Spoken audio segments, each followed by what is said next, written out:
여러분, 지금 당장 스마트폰을 켜서 은행 앱에 찍힌 잔고를 확인해 보세요.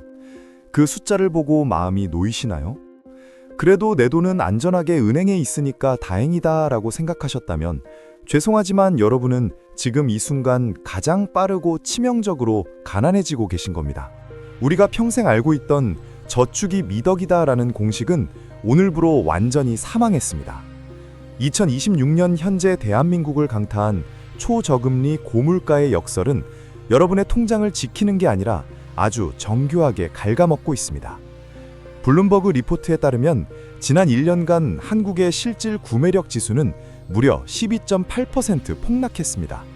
쉽게 말해 1년 전에 10,000원으로 사 먹을 수 있던 국밥 한 그릇이 지금은 13,000원을 줘도 고기 한 점이 모자란 상황이라는 뜻입니다.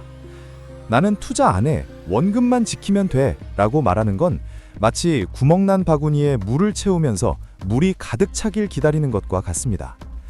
여러분이 은행에 예금한 1억 원은 숫자상으로는 그대로 1억 원일지 모르지만 그 가치는 1년 만에 8,700만 원짜리 종이 조각이 되어버렸습니다.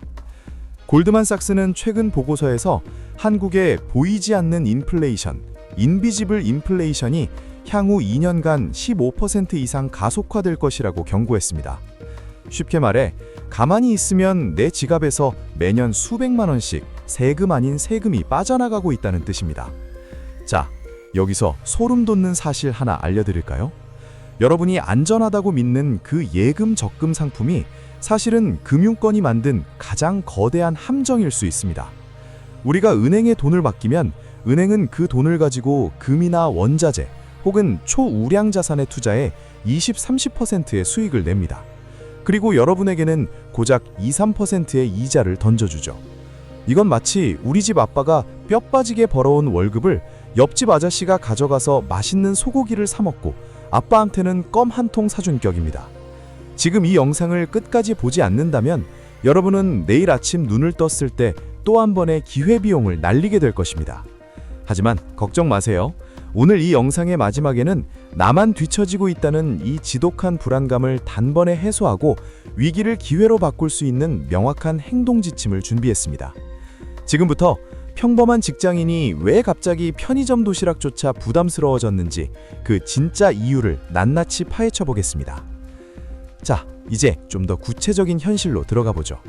여러분의 일상이 어떻게 무너지고 있는지 3가지 시나리오를 통해 보여드리겠습니다. 첫 번째, 점심시간의 풍경입니다. 3년차 직장인 김대리님, 오늘 점심 뭐 드셨나요? 2026년 현재 강남역 인근의 점심 한 끼 평균 가격은 18,000원을 돌파했습니다. 불과 2년 전만 해도 10,000원 한 장이면 충분했던 식사가 이제는 법인카드가 아니면 엄두도 못 내는 럭셔리가 되었습니다. 김대리님은 결국 오늘도 편의점 도시락으로 향합니다. 하지만 편의점 도시락조차 8,000원을 넘어섰죠. 이건 단순한 물가 상승이 아닙니다. 쉽게 말해 여러분의 노동 가치가 시장의 화폐 가치 하락 속도를 전혀 따라잡지 못하고 있다는 뜻입니다. 두 번째는 우리 동네 치킨집 박 사장님의 이야기입니다. 사장님은 요즘 밤잠을 설치십니다. 닭고기 가격, 식용유 가격, 배달 플랫폼 수수료까지 안 오른 게 없거든요. 치킨 한 마리 가격을 3만 원으로 올리자니 손님이 끊길까 무섭고 그대로 두자니 팔면 팔수록 적자입니다. JP모건의 최신 데이터에 따르면 자영업자의 원가 비중은 최근 6개월 사이 22% 급증했습니다. 쉽게 말해 사장님이 하루 12시간 땀 흘려 일해도 가져가는 돈은 예전의 절반도 안 된다는 뜻입니다. 이건 마치 밑 빠진 독에 물을 붓는 게 아니라 아예 동 밑바닥이 통째로 날아간 상황입니다. 사장님의 노후 자금은 지금 이 순간에도 가스비와 전기세라는 이름으로 공중에 흩어지고 있습니다. 세 번째, 우리 가족의 외식비와 복지입니다. 초등학생 자녀를 둔 이 과장님의 가족은 원래 한 달에 2번은 근사한 외식을 했습니다. 하지만 이제는 그 돈으로 대출 이자를 갚아야 합니다. 금리가 정점을 찍고 내려올 줄 알았는데 오히려 스티키 인플레이션, 즉 끈적끈적하게 달라붙어 떨어지지 않는 물가 때문에 실질 금리는 여전히 고공행진 중입니다. 쉽게 말해 우리 집 안방 대출금이라는 괴물이 아빠의 신용카드 한도를 야금야금 잡아먹고 있다는 뜻입니다. 주말에 아이들과 놀이공원에 가는 대신 동네 공원을 산책하는 게 일상이 된 이 과장님. 이게 과연 당신만의 잘못일까요? 아닙니다. 이건 거대한 거시경제의 흐름을 읽지 못한 대가입니다. 그런데 진짜 무서운 건 지금부터입니다. 여러분이 지금까지 겪은 건 예고편일 불과합니다. 여러분, 산수를 하나 해봅시다. 통장에 1,000만 원이 있다고 가정할 때 현재 물가 상승률을 반영한 실질 가치는 얼마일까요? 정답은 880만 원입니다. 120만 원이 어디 갔냐고요? 당신이 아무것도 하지 않는 동안 인플레이션이라는 투명한 도둑이 훔쳐갔습니다.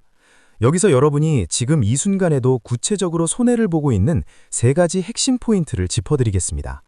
이걸 모르면 여러분은 평생 남 좋은 일만 시키는 경제적 노예에서 벗어날 수 없습니다.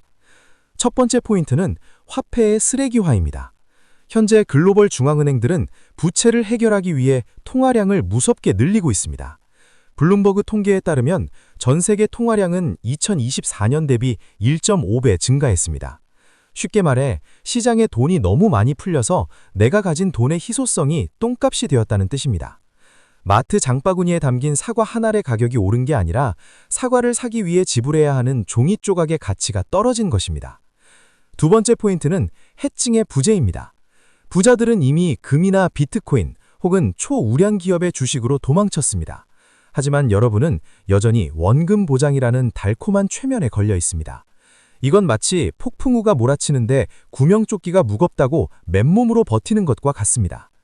세 번째, 가장 뼈아픈 포인트는 바로 지능적 복리 손실입니다. 지금 같은 변동성 장세에서 자산 배분을 하지 않는 것은 단순히 수익을 못 내는 게 아니라 미래에 가질 수 있었던 수억 원의 기회비용을 포기하는 행위입니다. JP 모건 리포트는 2026년 하반기부터 자산 양극화가 K자 형태로 극단적으로 벌어질 것이라고 예측했습니다. 상위 10%는 자산 가치 폭등으로 웃고 나머지 90%는 현금 가치 폭락으로 무너지는 구조입니다. 쉽게 말해 지금 올라타지 않으면 다시는 기차가 돌아오지 않는 역에 서 계신 겁니다. 나중에 시장이 안정되면 해야지 라고 생각하시나요? 심리학적으로 인간은 공포가 극에 달할 때 가장 비이성적인 판단을 내립니다. 지금 여러분이 느끼는 그 막연한 불안감이 바로 남들 보지 못하는 부의 추월차선으로 들어가는 입구인데도 말이죠. 그런데 진짜 무서운 건 지금부터입니다. 이 현상이 일시적인 게 아니라 향후 10년의 뉴노멀이 될 것이기 때문입니다. 이제 우리는 선택해야 합니다. 앞으로의 시장 전망을 낙관, 중립, 비관 3가지 시나리오로 나누어 분석해드리겠습니다. 각 상황에서 여러분이 어떻게 행동해야 할지 명확한 가이드를 드릴 테니 자신의 상황에 대입해보세요. 첫 번째, 낙관적 시나리오입니다. 인플레이션이 예상보다 빠르게 잡히고 AI 기술 혁신이 실질 생산성을 폭증시키는 경우입니다. 이때는 공격적 자산 전환이 답입니다. 골드만삭스는 이 경우 나스닥과 기술주 위주의 자산이 40% 이상 추가 상승할 것으로 보고 있습니다. 쉽게 말해 마트 장바구니 물가가 잡히는 게 아니라 여러분의 월급보다 자산 가격이 더 빨리 오르는 풍요 속의 잔치가 시작되는 겁니다. 이때는 현금을 들고 있으면 바보입니다. 우량주와 성장 자산에 적극적으로 씨를 뿌려야 합니다. 두 번째, 중립적 시나리오입니다. 물가는 잡히지 않고 경기만 둔화되는 슬로우플레이션 상황입니다. 현재 가장 가능성이 높은 시나리오죠. 이때는 하이브리드 전략이 필요합니다. 전체 자산의 40%는 금이나 달러 같은 안전자산에 30%는 배당주에, 나머지 30%는 고위험 고수익 자산에 배분해야 합니다. 쉽게 말해 식재료비는 오르지만 내 주식 계좌에서 나오는 배당금으로 치킨값을 충당하는 자급자족 시스템을 만들어야 한다는 뜻입니다. 세 번째, 비관적 시나리오입니다. 스태그플레이션이 현실화되고 지정학적 위기로 인해 공급망이 완전히 붕괴되는 상황입니다. 이때는 생존 모드입니다. 모든 자산을 현금화하는 게 아니라 오히려 현금 가치가 0에 수렴할 것을 대비해 실물 자산의 비중을 극단적으로 높여야 합니다. 비트코인이나 실물금 같은 디지털 아날로그 안전금고에 자산을 옮겨두어야 합니다. 쉽게 말해 집안 대출 이자가 폭등할 때 나를 지켜줄 유일한 방패는 은행 예금이 아니라 세상이 인정하는 진짜 가치를 지닌 물건이라는 뜻입니다. 어떤 시나리오가 오든 공통점은 하나입니다. 현금은 더 이상 왕이 아니다 라는 사실입니다. 이제 여러분은 이 3가지 길 중 하나를 선택해야 하는 갈림길에 서 있습니다. 자, 긴 영상 시청하시느라 고생하셨습니다.